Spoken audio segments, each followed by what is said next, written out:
ታዋቂው ዘፋኝ አቤል ሙሉጌታ በይፋዊ የሶሻል ሚዲያ ገጹ ከዚህ በኋላ ዘፈኑ የለሁም ብሏል። አዎ አቤል ሙሉጌታ ዘፈን አቁሜያለሁ ብሎ በአደባባይ ተናግሯል። አክሎም እናንተ ስለኔ በጸሎታችሁ የደከማችሁ መጋቢዎች፣ ዘማሪዎች ጸሎታችሁ በከንቱ አልቀረም። የጠፋው ልጅ ተገኝቷል። ዓለም ቆሻሻ ናት። የዘፈኑ ዓለም እጅግ በውስብስብ አጋንንታዊ አሰራር የተያዘ ነው። ምን ቀን ነው የገባሁት እያልኩ ሳለቅስ አምላኬን ስማጠን አንዴ ከ2005 2007 2 ዓመት ገደማ ሳቆም መጋቢ ቸሬ ጋር ቃል ስካፈል ጥቤ ቀድሞ አመለጠ። እኔ አንዴ ወደ ዘፈኑ ዓለም ስመለስ በኃጢአት ስረክስ ደግሞ ፊቱን ስፈልግ ሳመነታ ጌታ ሲገስጸኝ አስቸግሬው ቆየው። ሰይጣን ዘመኔን ሊበላው ሲያባብለኝ ጌታ የልጅነቴ አምላክ ደረሰልኝ። ዓለም ውሸት ነው፣ ዝናም ከንቱ ቆሻሻ ነው። የውሸት መልክ፣ የውሸት ፈገግታ ብቻ። ውሻ ወደ ትፋቱ ይመለሳል። ደግሞ የታጠበች እርያ በጭቃ ለመንከባለል ትመለሳለች እንደሚባል እውነተኞች ምሳሌዎች ሆኖባቸዋል። ሁለተኛ ጴጥሮስ 2 ቁጥር 22 ይህ ቃል ለኔ ነው። ስንቴ ስወጣ ስንቴ ስገባ ዛሬ ቀኑ ቆረጠ። አመለጥኩኝ፣ ታደገኝ፣ አዳነኝ። ሸክሜ ወደቀ፣ እሰይ ያልኩት ጌታዬን በጨለማ የነበርኩትን ወንድማችሁን ደጉ አባቴ አባታችሁ ሮጦ ተቀበለኝ። ጌታን ባርኩልኝ፣ ስሙን ከፍ አድርጉልኝ። ጻድቅ ግን በእምነት ይኖራል፣ ወደ ኋላም ቢያፈገፍግ ነፍሴ በእርሱ ደስ አይላትም። ዕብራውያን ምዕራፍ 10 ቁጥር 38። ከዚህ በኋላ ዘፈኑ ዓለም የለሁም፣ ዳግም ዞር ብዬ አላየውም። ስሙ ይባረክ። ኢየሱስ ጌታ ነው። በዘፈኑ ያላችሁ ወዳጆቼ አሁን ሽንገላ የለኝም። ዘፋኝነት ከስካር ጋር ተነጣጥሎ አያውቁም። እኔን የታደገኝ አምላክ አምናለሁ፣ እናንተንም ይታደጋችሁ።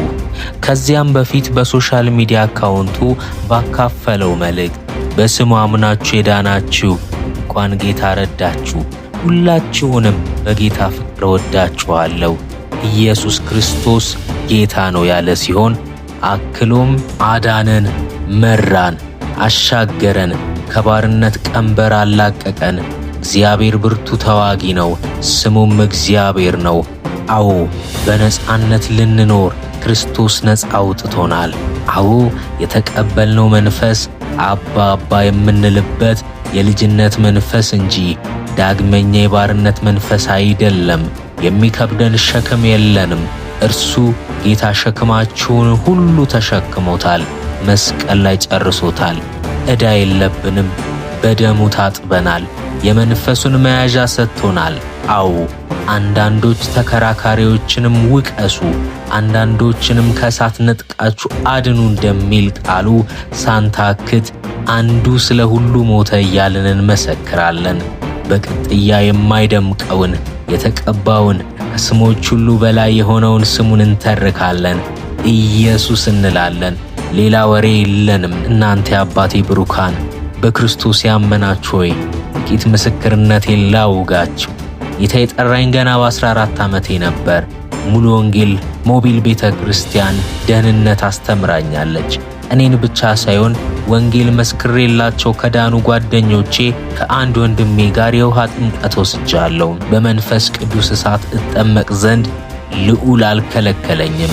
የጸጋ ስጦታንም ቢሆን እንዲሁ ጌታ እንደ ሰው አይደለማ፣ ለቃሉ ታማኝ ነው። እውነት እላችኋለሁ ከዛን ጊዜ ጀምሮ እስከ ዛሬ አልተለየኝም። ይህንን እስክጽፍላችሁ ቸኩዬ ነበር።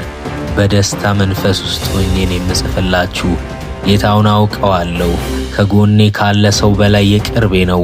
ሲናገር አቤት አባ እነሆኝ እለዋለሁ፣ አዳምጠዋለሁ። በጎቼ ድምፄን ይሰሙኛል እንዲል እንደዛ ማለቴ ነው። በጓዳችን ከጌታ ጋር ብዙ እናወጋለን። ሥራ ሲለኝ እሠራለሁ፣ ተናገር ሲለኝ እናገራለሁ። ራቅ ሄድ ጠፋ ስልበት ያዝናል፣ ይናፍቀኛል። በቃ ጌታ ፍቅሩን የቀመሱት ያውቁታል። ይህ ብቻ አይደለም፣ ልዑሉ ኢየሱስ ሰልፍን ያስተማረኝ ገና በልጅነቴ ነው። በጀርባዬ ስለ ስሙ ስመሰክር ብርቱ በትር ጭምር አልፏል። በጌታ ፊት አልዋሽም። ዓለም ሁሉ ጻድቅ ሆኖ እኔ ብቻ ኃጢአት እግዚአብሔር ለኔ መስሎ አንድ ልጅ ለናገር እግዚአብሔር ፍቅር ነው የሚያስገርም። አቤል ሙሉጌታ ለሕዝብ 4 አልበሞችን ያበረከተ ሲሆን ለ20 ዓመታት በሙዚቃው ዓለም የራሱን ተጽዕኖ አሳድሯል። በ1998 ዓላማሽም የተሰኘውን አልበም አውጥቶ ወደ ሕዝብ የደረሰው ሥራው ተወዳጅነትን አትርፎበታል። ገዳም ገባሽ አሉ፣ ነይ ማታ ማታ የሚሰኙት ይጠቀሳሉ።